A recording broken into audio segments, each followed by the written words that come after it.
ಇವಾಗ ನಾವು ಹೋಗ್ತಿದ್ದೀವಿ ಕೊತ್ತಂಬರಿನ ಕೃಷಿ ಮಾಡೋದು ಹೇಗೆ ಅಂತ.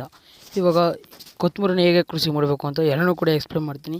ಹಾಗೂ ಕೊತ್ತಂಬರಿನ ಕೃಷಿ ಮಾಡೋದು ಹೇಗೆ ಅಂತ ಎಲ್ಲನೂ ಕೂಡ ಎಕ್ಸ್ಪ್ಲೇನ್ ಮಾಡ್ಕೊಂಡು ಹೋಗ್ತೀನಿ. ಅದಕ್ಕಿಂತ ಮುಂಚೆಗೆ ಸಬ್ಸ್ಕ್ರೈಬ್ ಮಾಡ್ಕೊಂಡು ಲೈಕ್ ಕೊಟ್ಕೊಂಡು ಸಪೋರ್ಟ್ ಮಾಡಿ ಗೈಸ್. ಫ್ರೆಂಡ್ಸ್, ಇವಾಗ ನಾನು ಕೊತ್ತಂಬರಿ ತಗೊಬಂದಿದ್ದೀನಿ. ನಾನು ತಗೊಬಂದಿರೋ ಸ್ವಲ್ಪನೇ, ಯಾಕಂದರೆ ನೋಡಿ ಇಷ್ಟೇ ನಾನು ತಗೊಬಂದಿರೋದು. ಯಾಕೆಂತಂದರೆ ನನ್ನ ಹತ್ರ ಜಾಸ್ತಿ ಇಲ್ಲ, ಅದರಿಂದ ಸ್ವಲ್ಪ ತಗೊಬಂದಿದ್ದೀನಿ. ಇವಾಗ ಅದನ್ನು ಹೇಗೆ ಕೃಷಿ ಮಾಡೋದು ಅಂತ ಹೇಳ್ತೀನಿ ಬನ್ನಿ. ಫ್ರೆಂಡ್ಸ್, ಇವಾಗ ನಾವು ಕೊತ್ತಂಬರಿನ ತಗೊಬಂದಿದ್ದೀವಿ. ಇವಾಗ ಕೊತ್ತಂಬರಿ ಹೇಗೆ ಗೊತ್ತಾ ಹಾಕೋದು ಹಿಂಗೆ. ಫ್ರೆಂಡ್ಸ್, ಇವಾಗ ನಾವು ಕೊತ್ತಂಬರಿನ ಆ ಕಡೆ ಈ ಕಡೆ ಒಂಚೂರು ಕೂಡ ಬಿಡದೆ ನಾವು ಕರೆಕ್ಟಾಗಿ ಹಾಕಬೇಕು. ಹಾಗಾದ್ರೆ ಮಾತ್ರ ಅವಾಗ ನಮಗೆ ಕೊತ್ತಂಬರಿ ಬರೋದು. ಎಲ್ಲ ಕೂಡ ನೀಟಾಗಿ ಬರುತ್ತೆ ಫ್ರೆಂಡ್ಸ್, ಎಲ್ಲ ಕಡೆನೂ. ಫ್ರೆಂಡ್ಸ್, ಇವಾಗ ನಾವು ಒಂದು ಚೂರು ಕೂಡ ಬಿಡದೆ ಎಲ್ಲ ಕಡೆನೂ ಹಾಕಿದ್ರೆ ನೀಟಾಗಿ ಬರುತ್ತೆ.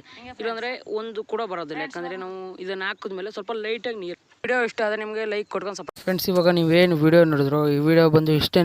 ವಿಡಿಯೋ ಏನಾದರೂ ಇಷ್ಟ ಆಗಿದ್ರೆ ಲೈಕ್ ಕೊಟ್ಕೊಂಡು ಹಾಗೆ ಸಬ್ಸ್ಕ್ರೈಬ್ ಮಾಡಿಕೊಂಡು ಸಪೋರ್ಟ್ ಮಾಡಿ ಗೈಸ್. ಇವಾಗ ನಿಮ್ಮ ಒಂದು ಸಪೋರ್ಟಿಂದನೇ ನನಗೆ 40 ಸಬ್ಸ್ಕ್ರೈಬರ್ಸ್ ಆಗಿದ್ದಾರೆ. ಇದೇ ರೀತಿ ಸಪೋರ್ಟ್ ಇರಲಿ. Thank you.